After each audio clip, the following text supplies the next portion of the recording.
அடுத்ததாக எண் 6 6ஆம் வகுப்பு A1 எம் ஷாம்சந்தர் நம்மிடம் பேச வருகிறார்.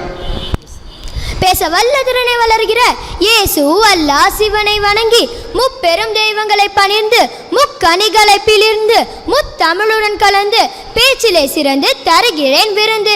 என் தலைப்பு நான் விரும்பும் பாரதம்.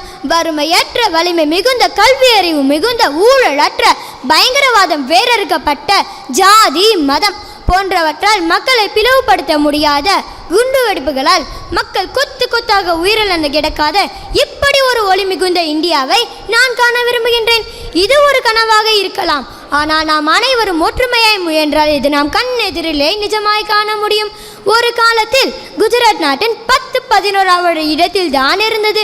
இன்று நாட்டின் முதன்மை பெற்ற மாநிலமாக இருக்கிறது. அமெரிக்காவே பாராட்டும் பெருமைகளை பெற்றிருக்கிறது. நேற்று வரை பீகார் நாட்டின் பின்தங்கிய மாநிலம் என்ற பெயரை பெற்றிருக்கிறது. இன்று வளர்ச்சி பாதையில் வேகமாய் முன்னேறுகிறது. திருவாளர்கள் மோடியும் நிதிஷ்குமாரும் இதன் காரணக்கர்த்தாக்கள். இது போன்ற தலைவர்கள் நாட்டின் அதிகாரத்திற்கு வரும்போது உலகில் ஒரு நாடாக இருக்கும் இந்தியா உலகின் முதன்மை பெற்ற நாடாகிவிடும். ஊழல் நமது நாட்டின் வளர்ச்சிக்கு பெரும் முட்டுக்கட்டையாய் இருக்கிறது. எங்கும் ஊழல், எதிலும் ஊழல், ஒரே ஊழல் மயமாகியிருக்கிறது. மக்கள் தங்கள் கடின உழைப்பில் சம்பாதித்த பணத்தில் வரியாகவும் பிற வகைகளில் அரசுக்கு போகும் அந்த வருமானம் அந்த மக்களின் வளர்ச்சிக்கு பயன்படுவதை விட ஊழல்வாதிகளால் சுருட்டப்படுவதே அதிகமாக இருக்கிறது. சமீப காலமாக தொடர்ச்சியாக விஸ்வரூபம் எடுத்து வரும் ஊழல்கள், குறிப்பாக போர்பரஸ் ஊழல், 2G மெகா ஊழல், காமன்வெல்த் ஊழல் போன்ற வகைகள் இந்திய ஊழல்வாதிகளின் தேசமோ என்ற எண்ணத்தை உருவாக்கிவிட்டது. உலக நாடுகளின் மத்தியிலும் கூட இந்தியாவிற்கு இவை மிக பெரும் அவப்பெயரை தேடி தந்திருக்கின்றது.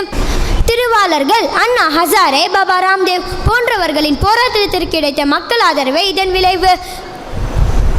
ஊழலுக்கு எதிரான இந்த கொந்தளிப்பு மக்களிடம் நிலைத்திருக்கும் பட்சத்தில் ஊழல் அரசியல்வாதிகளுக்கும் அதிகாரிகளுக்கும் அச்சம் தோன்றும். ஊழல் செய்தால், லஞ்சம் வாங்கினால் படவில் நீடித்திருக்க முடியாதோ என்ற நிலை உருவாகும். நமது வீட்டில் ஏதேனும் திருடு போனால் திருடியவர்களுக்கு எத்தகைய மரியாதை தருகிறோமோ அதே மரியாதையை தான் நமது நாட்டில் திருடியவர்களுக்கு, அதாவது ஊழல் செய்தவர்களுக்கும் நாம் வழங்க வேண்டும். சொல்லப்போனால் வீட்டில் திருடுபவர்களை விட நாட்டில் திருடுபவர்களால் தான் நமக்கு பெரும் கேடு விளைவிக்கிறார்கள். இதோடு ஊழலுக்கு எதிரான கடுமையான சட்டங்கள் விதிக்க வேண்டும். ஊழல் செய்தால் கடும் தண்டனை உறுதி. ஊழலில் சம்பாதித்த பணமும் பறிக்கப்படும் என்ற நிலை உருவாகும் போது ஊழல் அழிய ஆரம்பிக்க முடிவு கிடைக்கும். ஊழலை போலவே பயங்கரவாதமும் சாதி, மதம், மொழி, இன வேறுபாடுகளால் மக்கள் தங்களை பிளவுபடுத்திக் கொள்கிறார்கள். இது நாட்டை பிடித்திருக்கும் மிக பெரும் பிணிகளாகும். இப்பிணிகளை போக்க நாம் அனைவரும் ஒற்றுமையாய் ஒன்றெழ வேண்டும்.